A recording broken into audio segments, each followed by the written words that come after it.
Di pertemuan lalu kita mengkaji tentang tidak boleh seorang laki-laki berduaan dengan perempuan yang bukan mahram, dan tidak boleh seorang laki-laki memakai pakaian, begitu juga orang perempuan tidak selayaknya tidak memakai pakaian yang di dalamnya tidak ada celananya. Jadi hendaknya ada celana panjang di dalam pakaiannya, baik kain sarungnya maupun jubahnya, kecuali ya dia memakai celana langsung ya. Pada hari yang berbahagia ini kita mulai dengan kajian safar, musafir orang perempuan, kemudian masalah adab mandi dan beberapa adab seputar minta izin masuk ke dalam kamar orang tua. Qala al-musannif rahimahullah ta'ala wa nafa'ana bi'ulumihi fid dharain Allahumma amin. Wa la tusafiru al-mar'atu illa ma'a zawjin aw ma'a dhi mahramin minha.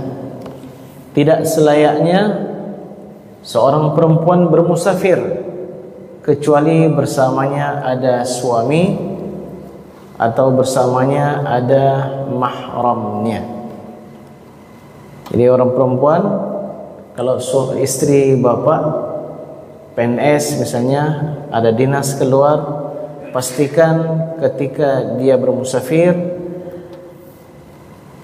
ada mahramnya atau bapak ikut serta bersama istri bapak. Illa safaruha ilal haji khassatan, kecuali dia bermusafir pergi untuk melaksanakan ibadah haji khusus. Haji yang dimaksudkan di sini adalah haji yang pertama, haji yang wajib. Fa innaha idza lam yakul laha dhu mahramin min ar-rijal kharajat ma'a jama'atin nisa. Kecuali kalau dia bermusafir ke haji. Jika dia bermusafir tidak ada mahram laki-laki, maka boleh dia bermusafir dengan sekelompok wanita yang terpercaya. Kenapa? Karena safarnya safar wajib. Jadi kalau seandainya pergi dinas ke Banda Aceh, dengan siapa dia pergi? Kalau dia bermusafir ke Jakarta, dengan siapa dia pergi? Pastikan itu. Jangan tanpa mahramnya. Apalagi teman sekantor, ya, minta izin berangkat ke Jakarta dengan siapa? Teman sekantor. Kemudian sang suami enggak ada cemburu sedikit pun. Seharusnya bertanya, siapa teman sekantor? Bapak fulan. Pergi berdua. Ya. Atau pergi dengan satu lagi juga laki-laki. Itu berarti safarnya itu safar maksiat. Orang yang bermusafir dengan safar maksiat enggak boleh mengambil keringanan dalam safarnya, enggak boleh mengambil qasar salat, jamak salat, enggak boleh. Karena syarat boleh mengambil keringanan dalam musafir yaitu musafir yang tidak ada maksiat di dalamnya. Begitu juga kalau seandainya dia mau berbuka puasa dengan alasan musafir, kalau safarnya itu safar maksiat juga dia tidak boleh mengambil keringanan tersebut. Jadi punya kecemburuan terhadap istri itu penting, ya. Itu termasuk ajaran dalam Islam. Rasulullah sallallahu alaihi wasallam bersabda, ada 3 golongan, mereka enggak akan mencium aroma surga.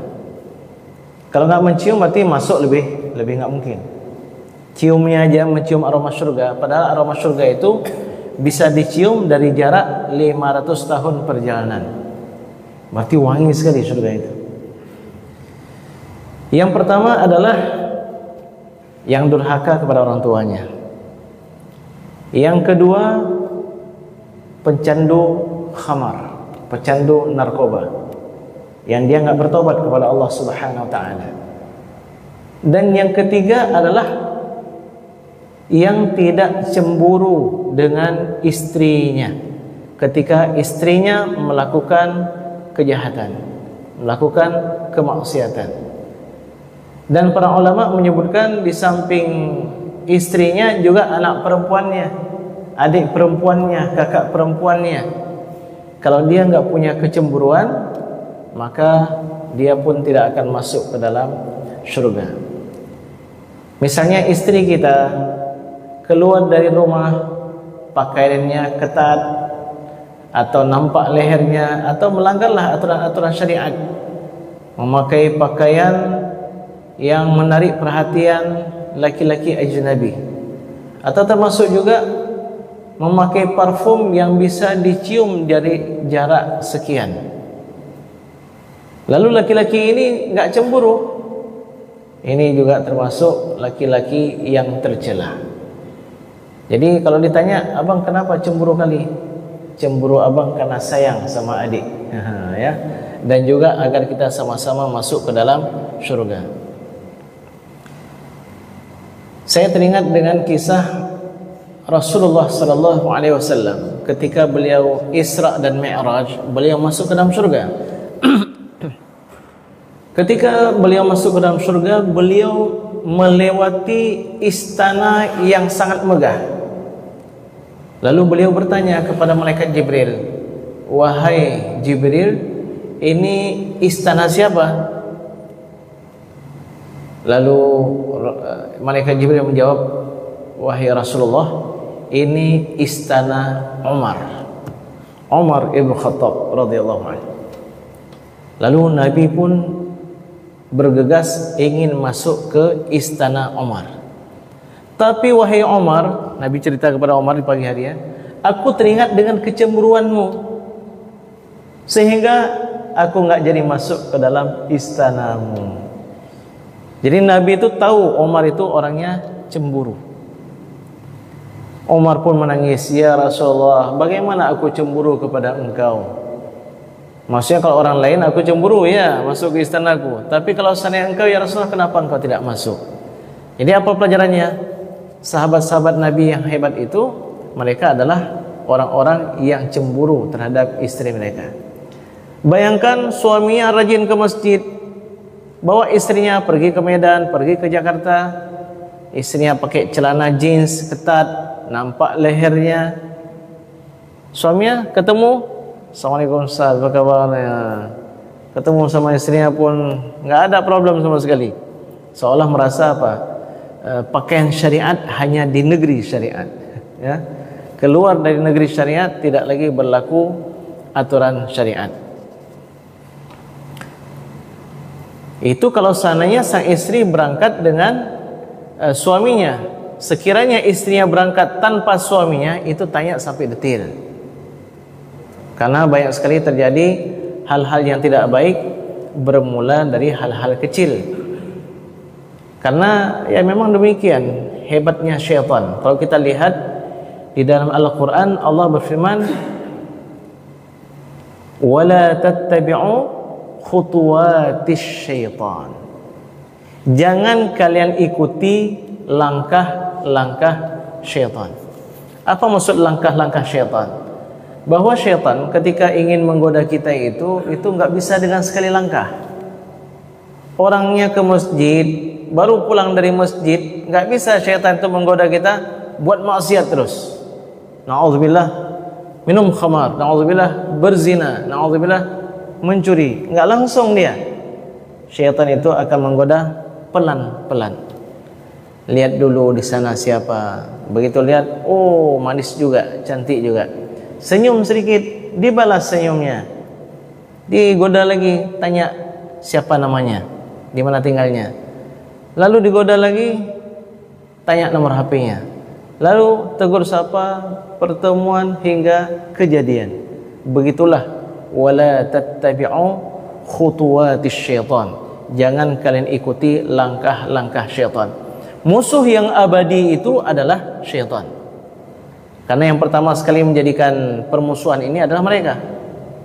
Ketika iblis diperintahkan untuk sujud, iblis enggak mau, dia kemudian dikutuk, diusir dari syurga, iblis langsung menyatakan permusuhannya dengan Adam dan anak keturunannya. Jadi jangan berteman dengan syaitan, jangan bermain-main dengan syaitan. Wala yantasibu ar-rajulu 'uryanan la lailan wala naharan. Sekarang beliau bahas tentang adab yang lain. Tidak selayaknya laki-laki kalau tidak berpakaian, jangan dia berdiri, baik di siang hari maupun malam hari. Jadi hendaknya bagaimana? Ya, dalam posisi duduk atau dia dekatkan seluruh tubuhnya. Ya, kalau misalnya nggak ada pakaian, jangan dia berdiri. Kemana pakaiannya? Sedang dijemur, cuma satu saya pakaian saya. Hendaknya dia duduk, dia lingkar tubuhnya, jangan dia berdiri. Wa idza ightasala falyatadamma ma istata'a. Wa idza ightasala, kalau seandainya seseorang mandi, falyatadamma ma istata'a, hendaknya dia dekatkan seluruh anggota tubuhnya semampu dia. Jadi kalau seandainya mandi, Syekh Ibnu Abdul Bar menganjurkan mandi itu dalam posisi jongkok, ya, jongkok. Ketika tidak memakai pakaian, dia mandi demikian. Namun mayoritas ulama tidak memakruhkan mandi dengan tanpa pakaian, dan tidak mesti dia dekatkan pakai anggota tubuhnya merapat semuanya. Kenapa? Karena banyak riwayat-riwayat dalil-dalil yang sahih dari hadis-hadis Nabi sallallahu alaihi wasallam. Misalnya Nabi Musa alaihissalam pernah mandi tidak berpakaian. Begitu juga Nabi Ayyub alaihissalam mandi tidak berpakaian. Kedua-duanya hadis riwayat Imam Al-Bukhari. Begitu juga diriwayatkan bahwa Nabi sallallahu alaihi wasallam pernah melakukannya. Ya, ini menunjukkan apa? Bahwa mandi tidak berpakaian bukan perkara yang makruh, dan tidak dimestikan, tidak disyaratkan harus dia dekatkan semua anggota tubuhnya. Ini kalau dalam kamar mandi yang khusus. Ini kalau dalam kamar mandi yang khusus, bukan dalam kamar mandi umum. Mana kamar mandi umum? Kamar mandi umum misalnya sauna, ya, sauna. Ada sebahagian hotel itu ada ruang fitnessnya, ya, di situ orang angkat besi, yang naik sepeda, satu ruangan. Ada juga ruangan sauna, ruangan mandi uap. Di situ bergabung semua. Ini yang dimasukkan dengan kamar mandi umum. Wala yajuzu li ahadin dukhul hammam bighairi mi'zarin illa al-atfal. Ini dia adab kalau masuk kamar mandi umum. Tidak boleh bagi siapapun masuk ke tempat pemandian umum tanpa memakai kain mi'zar, kain sarung. Ya, mungkin bahasa kita basahan. Illa al-atfal, kecuali anak yang belum berusia 7 tahun. Kalau anak belum berusia 7 tahun itu nggak ada aurat dia. Hanya saja kalau diajarkan dari kecil itu jauh lebih bagus, supaya dia belajar untuk menutup auratnya. Wa kariha Malikun dukhul al-hammam lil mar'ati bi mi'zarin wa bi ghairi mi'zarin. Jadi laki-laki tadi tidak boleh masuk ke dalam pemandian umum kecuali memakai kain basahan. Kecuali laki-laki itu masih kecil, belum berusia 7 tahun. Adapun perempuan, Imam Malik memakruhkan orang perempuan masuk ke kamar mandi, baik dia pakai basahan maupun dia tidak memakai basahan. Pemandian umum, ya, kamar mandi umum. Maridatan aw sahihatan, baik dia dalam kondisi sakit maupun dalam kondisi sehat. Jadi tanpa pengecualian. Yang namanya orang perempuan enggak boleh memasuki tempat pemandian umum. Baik pemandian umum itu bercampur laki-laki dengan perempuan ataupun tidak bercampur, khusus perempuan. Dan yang dikatakan oleh Imam Malik itu karena ada dalil. Mana dalilnya? Di antaranya adalah yang diriwayatkan oleh Imam Abu Dawud, Imam At-Tirmidzi, Imam Ibnu Majah dari Sayyidah Aisyah radhiyallahu anha, orang perempuan langsung meriwayatkan bahwa Nabi sallallahu alaihi wasallam bersabda, "Ma min imra'atin tad'u thiyabaha fi ghairi baiti zawjiha." Tidak ada siapapun dari perempuan yang melepaskan pakaiannya bukan di rumah suaminya, illa hatakat as-sitra bainaha wa baina rabbiha, melainkan dia telah melepaskan sitar atau penghalang antara dia dengan Tuhannya. Jadi dari hadis ini bapak-bapak nanti ingatin para ibu, jangan pernah membuka jilbab, jangan pernah membuka auratnya di selain rumahnya, rumah suaminya, maksudnya rumah dia. Kenapa? Ini hadisnya, hadis riwayat Imam Abu Dawud dan Imam At-Tirmidzi, juga Imam Ibnu Majah. Melainkan dia telah membuka sitar antara dirinya dengan Tuhannya. Maksudnya apa? Kita ini sebenarnya banyak kekurangan. Yang menutup kekurangan kita itu adalah Allah Subhanahu wa taala. Allah yang menutup aurat kita, yang menutup hal-hal yang tidak layak terbuka dari kita. Tapi kalau seseorang, orang perempuan, buka auratnya di rumah selain rumah suaminya, jangan salahkan kalau auratnya terlihat atau dilihat oleh orang lain. Jadi Allah itu enggak menjamin enggak terlihat auratnya kalau seandainya sang perempuan tersebut membuka auratnya di selain rumah suaminya. Namun selain Imam Malik, mazhab yang lain, mereka meringankan, membolehkan orang-orang perempuan masuk ke dalam pemandian umum, tapi ada dua syarat. Ada dua syarat. Kalau dua syarat ini terpenuhi, maka orang perempuan boleh masuk ke pemandian umum. Yang pertama, ada kebutuhan yang mendesak. Dia mau berobat, mau rontokkan kolesterol yang ada pada dirinya dengan mandi di sauna misalnya, ya. Ada hajat lah. Yang kedua, hendaknya wanita itu menutup auratnya. Ini di tempat pemandian perempuan, ya. Menutup auratnya yang besar, aurat yang berat. Aurat itu kan, aurat perempuan itu banyak, tapi yang paling berat itu di badannya adalah yang tidak boleh dilihat oleh mahramnya. Mana yang boleh dilihat oleh mahram? Orang perempuan itu auratnya kan ada beberapa klasifikasi, ya. Aurat perempuan di hadapan laki-laki yang ajnabi. Ajnabi itu lawannya mahram. Mahram lawannya ajnabi. Jangan salah-salah nanti.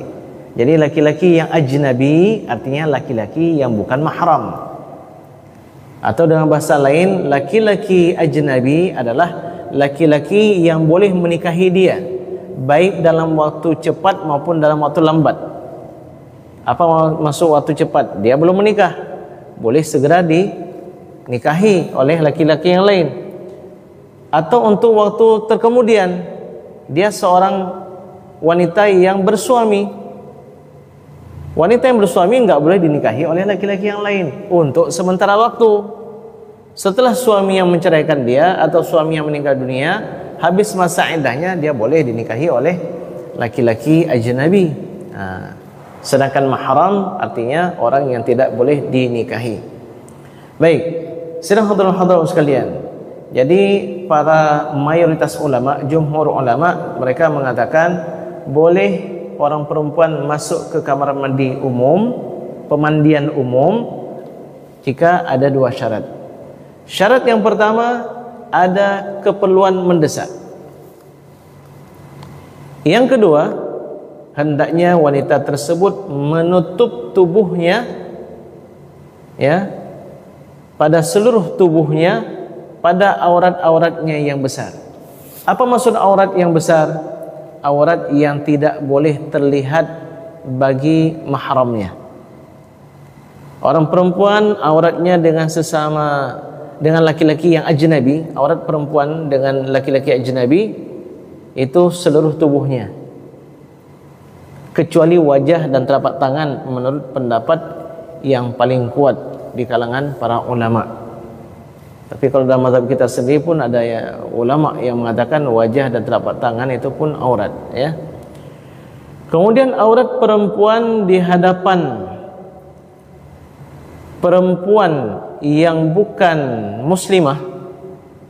Kalau tadi itu aurat perempuan di hadapan laki-laki yang ajnabi adalah seluruh tubuhnya kecuali wajah dan telapak tangannya. Yang kedua, aurat perempuan di hadapan perempuan yang non muslimah. Mana auratnya? Sama dengan nomor 1 tadi.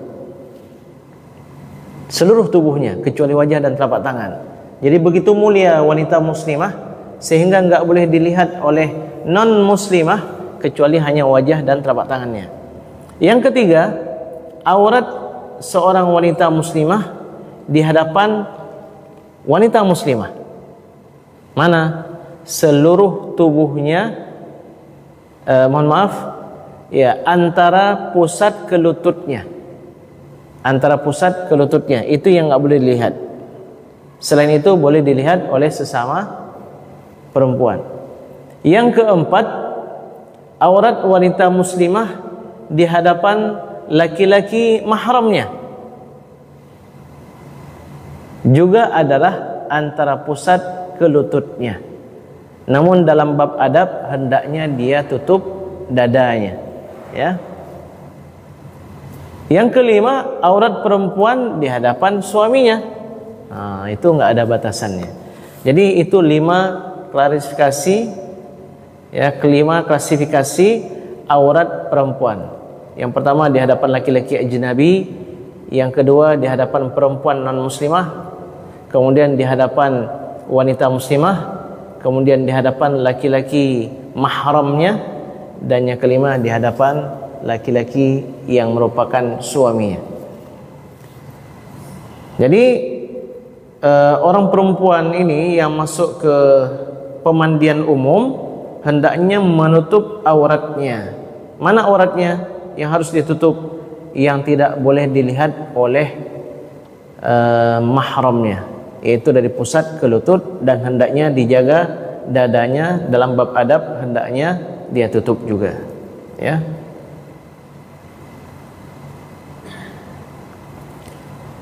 Kalau adab laki-laki dalam menutup aurat bagaimana? Aurat laki-laki itu hanya antara pusat dan lututnya.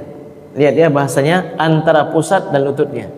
Berarti pusat bukan aurat, lutut juga bukan aurat. Namun makruh seseorang yang salat demikian, hanya menutup antara pusat dan lututnya.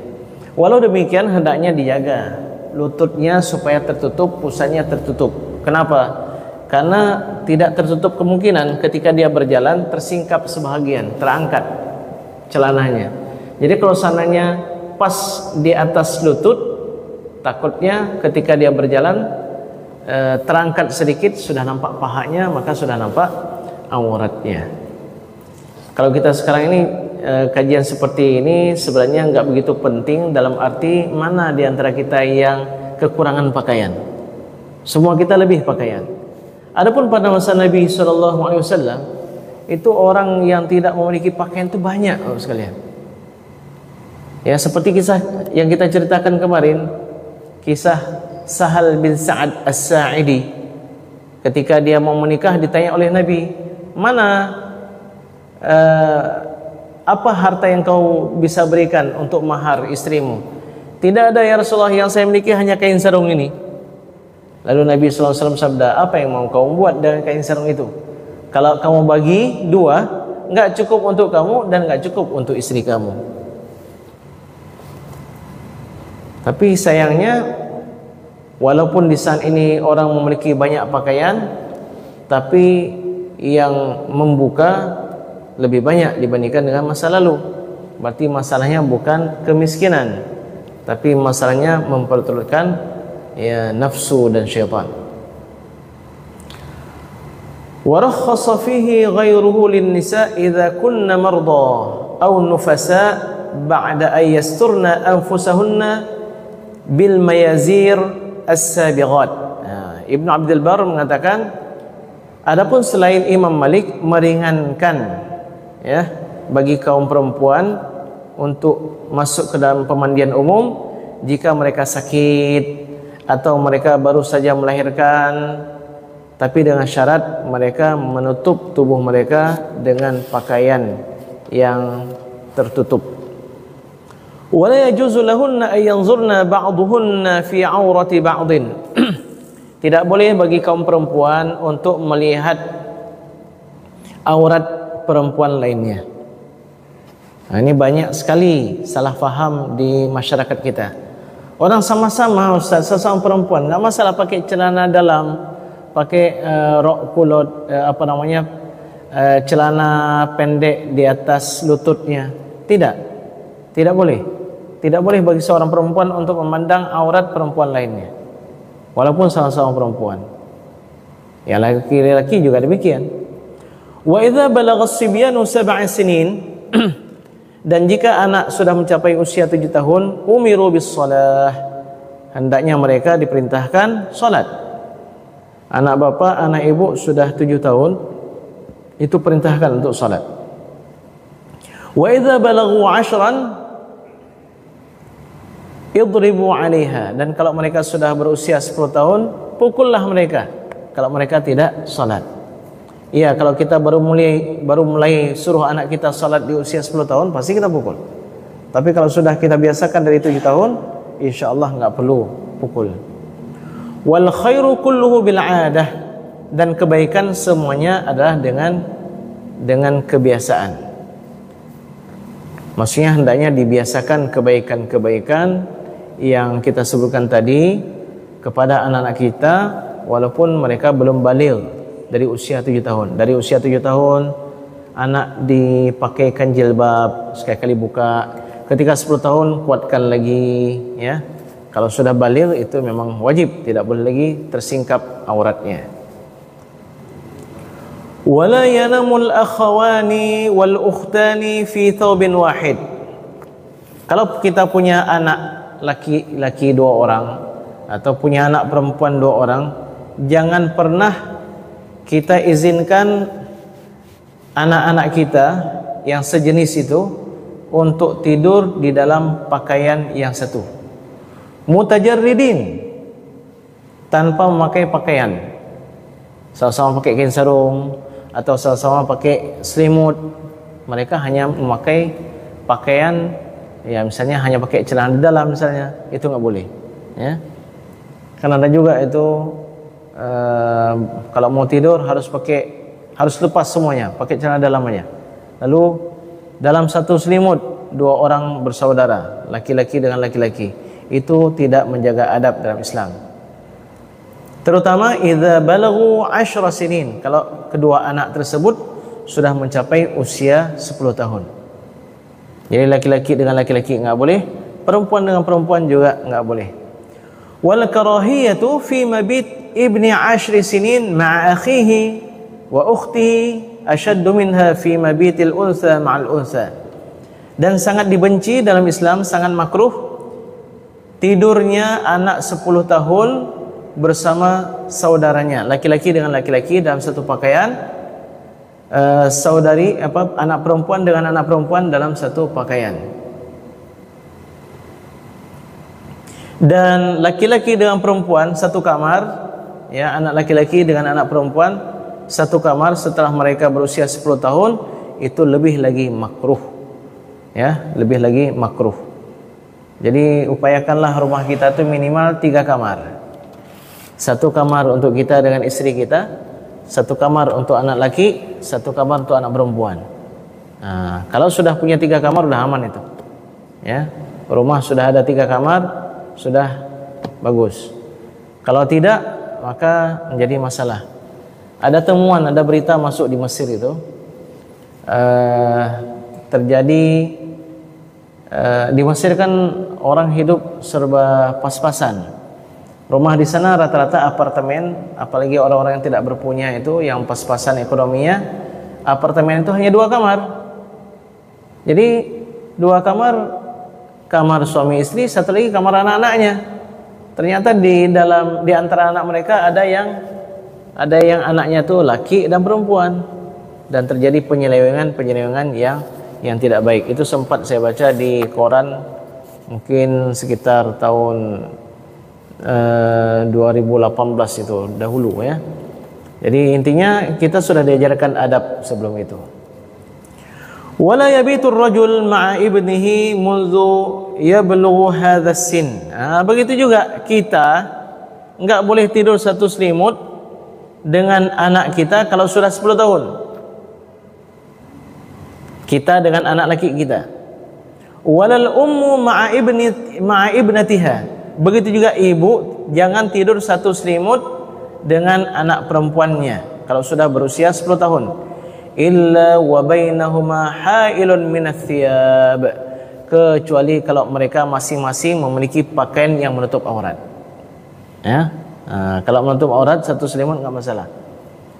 Wal karahiyatu fil ajnabiyyin ashaddu li'annahu munkar. Jadi makruh kalau seandainya orang tua saja dengan anaknya demikian, apalagi yang bukan orang tua dengan anaknya.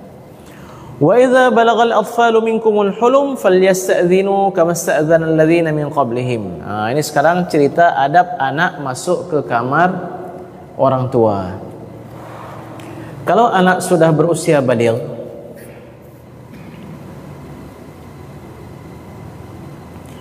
mereka ingin masuk ke kamar kita, hendaknya mereka minta izin, terutama di 3 waktu. Ini jika anak sudah baligh. Wa ma lam yablughu fala junaha alaihim fil isti'dzan illa fil aurati tsalath. Oh, begini rupanya. Kalau anak sudah baligh itu enggak boleh sama sekali masuk ke kamar orang tuanya kecuali setelah minta izin. Adapun anak yang belum baligh boleh masuk ke kamar orang tuanya, boleh walaupun tanpa minta izin kecuali di 3 waktu ini. Illa fil aurati tsalath, kecuali di waktu yang 3 ini. Waktu itu dinamakan dengan aurat bahkan. Bani nakanu au milka yamin, bahkan anak kandung ataupun budak enggak boleh. Wal auratus thalathatu awqat. 3 waktu yang dimasukkan adalah yang pertama qabla salati subhi, sebelum salat subuh. Ya, orang sedang tidur semua. Yang kedua wa qabla salati zuhri, yang kedua sebelum waktu zuhur, yaitu waktu qailulah. Yang ketiga wa ba'da salatil atamah, setelah salat malam, yaitu salat isya. Jadi 3 waktu ini anak-anak hendaknya kita ajarkan, kalian jangan masuk ke kamar ayah, ke kamar ibu kecuali setelah minta izin. Kapan? Yang pertama sebelum subuh, enggak boleh langsung masuk. Ini cerita dulu kamar enggak ada kunci, enggak ada pintunya, hanya ada mungkin kain saja.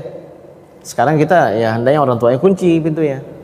Yang kedua sebelum salat zuhur, karena dahulu pada masa awal Islam para sahabat waktu sebelum zuhur itu dinamakan dengan waktu qailulah, mereka istirahat siang, kira-kira setengah jam sebelum zuhur. Yang ketiga wa ba'da salatil atamah, setelah salat isya. Wa kullu waqtin yukhsha fihi 'ala al-mar'i at-ta'arri fadzalika hukmuhu. Dan semua waktu yang ditakutkan orang yang kita masuk di dalam kamar tersebut sedang tidak berpakaian atau sedang dalam kondisi yang tidak baik, itu dilarang bagi kita untuk masuk ke dalamnya. Baik 3 waktu tadi ataupun waktunya berubah. Sekarang orang lebih banyak qailulah setelah zuhur daripada sebelum zuhur. Maka kalau begitu berubah waktunya. Berarti 3 waktu aurat itu sebelum subuh, setelah zuhur, dan setelah isya. Ya. Wala ba'sa yanzura ila wajhi ummi imra'atihi wa sya'riha wa kaffaiha. Dan tidak mengapa seseorang memandang ke wajah ibu istrinya. Ibu istri kan mahram. Mahramnya mahram selama-lamanya. Boleh enggak kita pandang wajah ibu mertua kita? Boleh. Wa sya'riha, rambutnya juga boleh. Wa kaffaiha, boleh kita sentuh telapak tangannya. Wa kadzalika zaujatu abih, begitu juga boleh seseorang memandang ke wajah istri ayahnya. Istri ayah maksudnya apa? Ibu tiri, ya.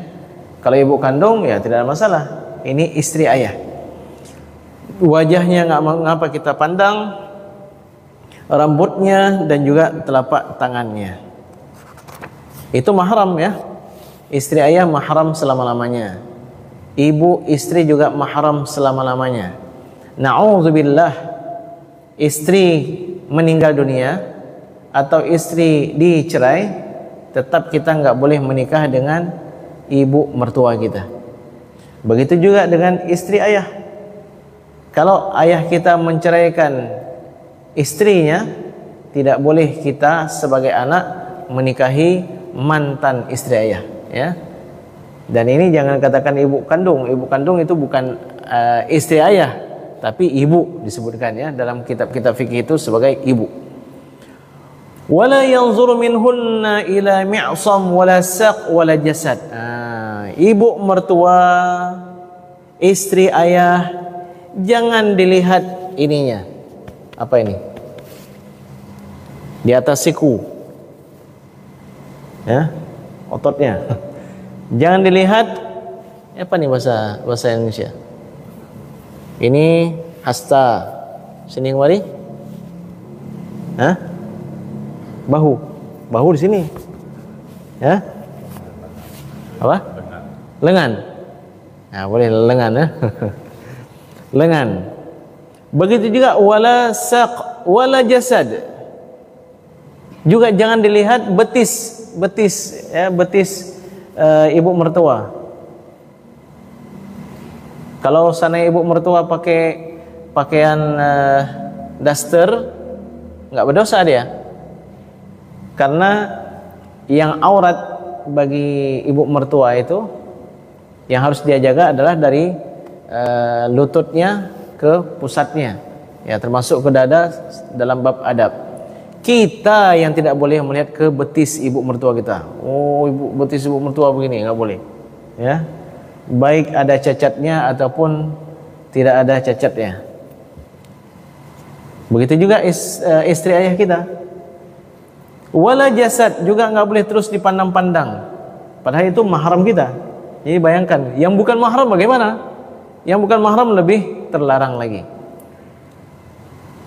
Wala yajuzu tardadun nazari wa idamatihi limra'atin syabbatin min dzawil maharim.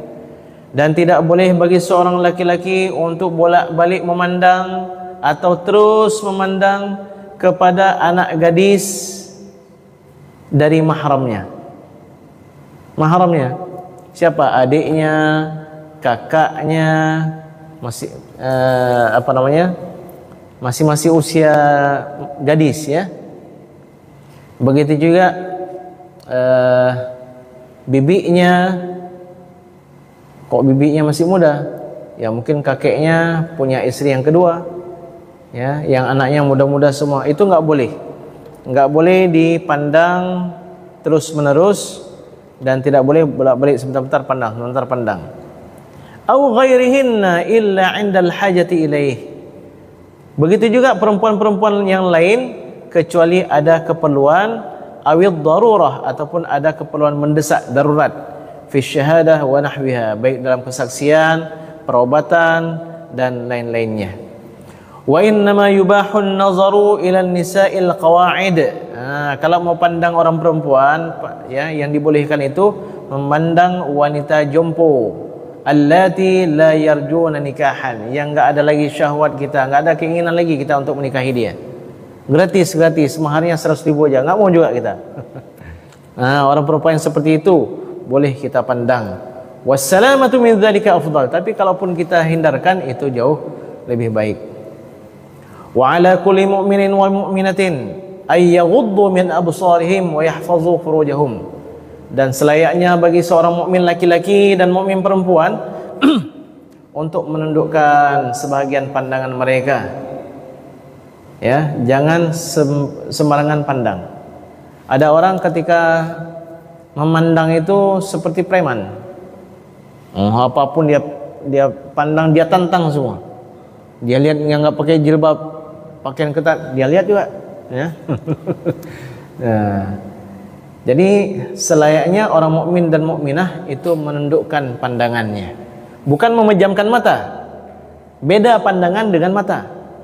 Jadi ada juga ketika melihat orang, astagfirullahaladzim, itu nggak boleh. Nggak bolehnya kenapa? Yang pertama, bisa tersinggung orang tersebut. Yang kedua, bisa saja terjadi kecelakaan-kecelakaan yang tidak diinginkan. Wa yahfazu furujahum, dan hendaknya mereka menjaga kemaluan mereka. Biasanya orang yang pandai menjaga pandangan pasti pandai menjaga kemaluan. Orang yang tidak pandai menjaga pandangan itu juga enggak pandai menjaga kemaluan mereka. Wal tadrib al mar'atu bi khimariha. Ini ada bagi perempuan. Ada bagi perempuan ketika memakai jilbab, hendaknya jilbab itu dipanjangkan ke bawah dadanya. Wa huwa kullu ma yughatti ra'saha 'ala jaybiha litastura sadraha. Yaitu khimar itu sesuatu kain yang menutup dari kepala hingga ke bawah dadanya. Jadi kalau seandainya orang pakai jilbab, orang perempuan pakai jilbab hanya sampai ke lehernya, itu belum betul itu dalam memakai jilbab.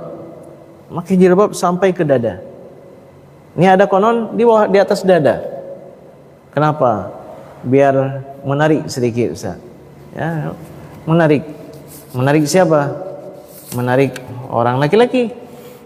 Ketika sudah ditarik orang laki-laki, dia omelin, kenapa kamu begini, enggak menjaga kalian, enggak menghormati orang perempuan.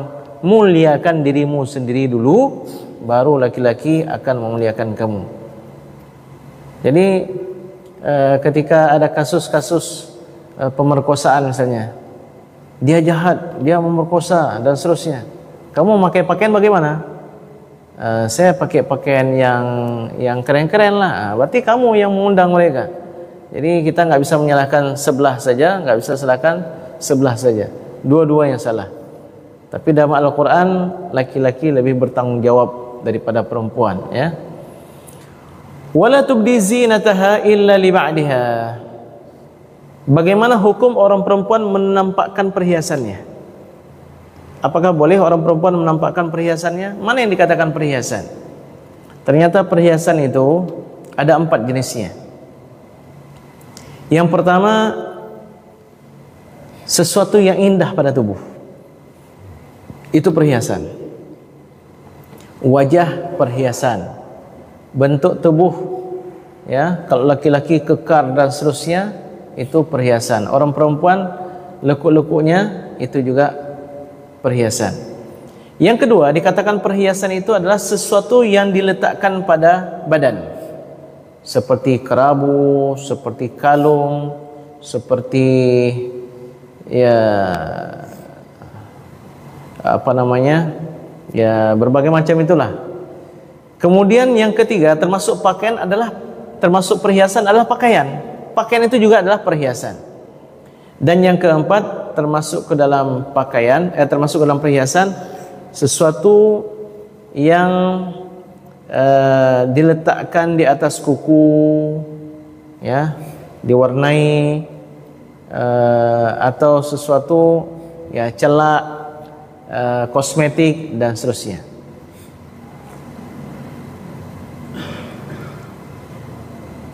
Jadi ternyata sidang hadirin sekalian, tidak boleh seorang perempuan menunjukkan perhiasannya. Jadi mana? Semua itu.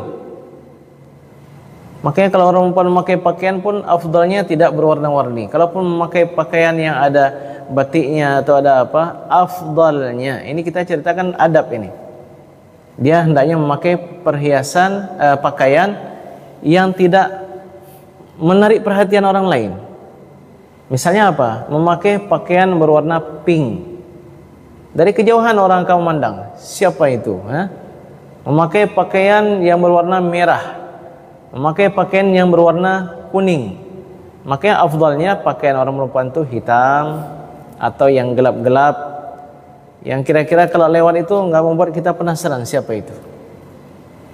Jadi perhiasan-perhiasan yang 4 tadi, termasuk pakaian, termasuk cincinnya, kerabunya dan seterusnya, jangan dia tampakkan kecuali untuk siapa? Satu, suaminya. Memang dia berhias untuk suaminya. Yang kedua, anak suaminya. Kalau suaminya sudah punya anak sebelum dia menikah dengan dirinya. Yang ketiga, anak kandungnya. Yang keempat, anak saudaranya, saudara laki-lakinya, keponakan. Karena keponakannya itu nggak boleh menikahi dia. Atau keponakan dari saudarinya.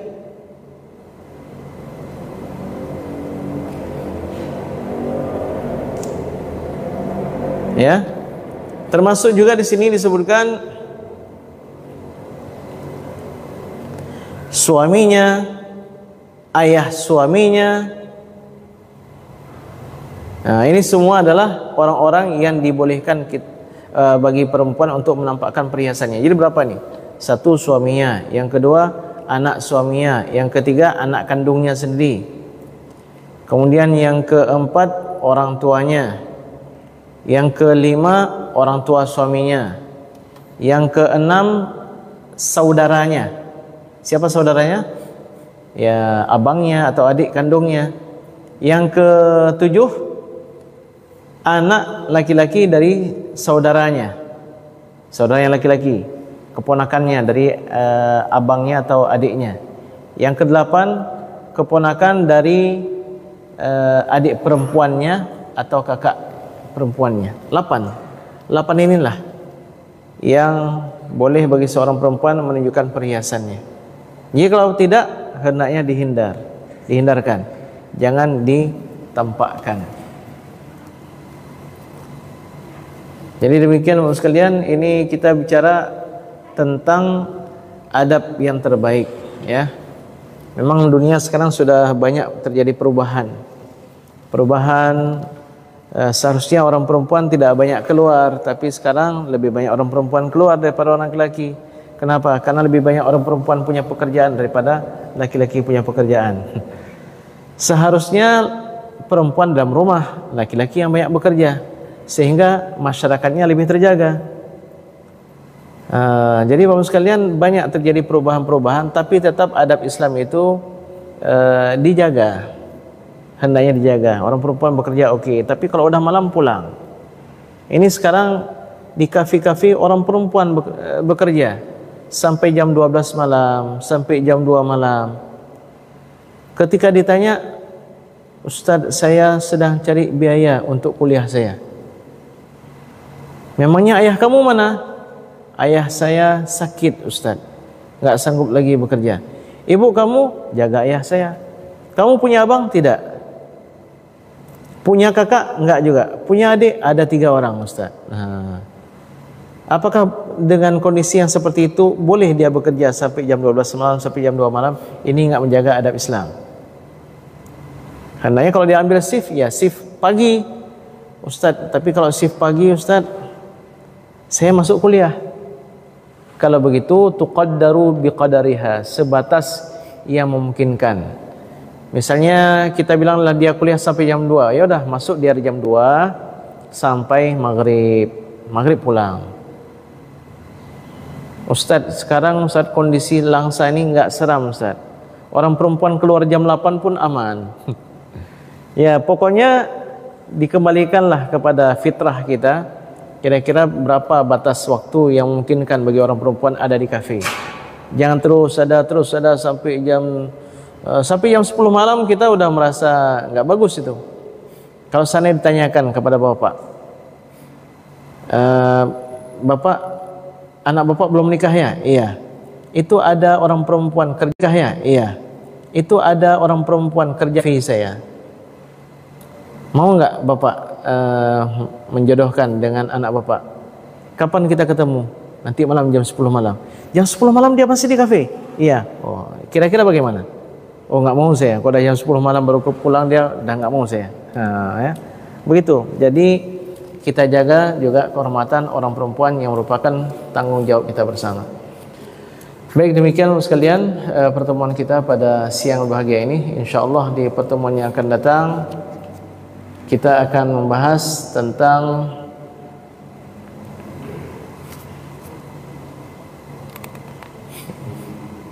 masalah fitrah dalam Islam, masalah khitan laki-laki dan perempuan, kemudian berapa umur afdalnya khitan bagi anak laki-laki, kemudian perkara-perkara fitrah yang lainnya termasuk motong kuku dan lain-lainnya, insyaallah akan kita bahas di pertemuan yang akan datang. Wallahu a'lam bishawab. Apakah ada pertanyaan? Tidak ada pertanyaan, tinggal pengamalan ya. Baik, demikian kita tutup dengan doa kafaratul majlis. Subhanakallahumma bihamdika asyhadu an la ilaha illa anta nastaghfiruka wa natubu ilaik. Wassalamu alaikum warahmatullahi wabarakatuh.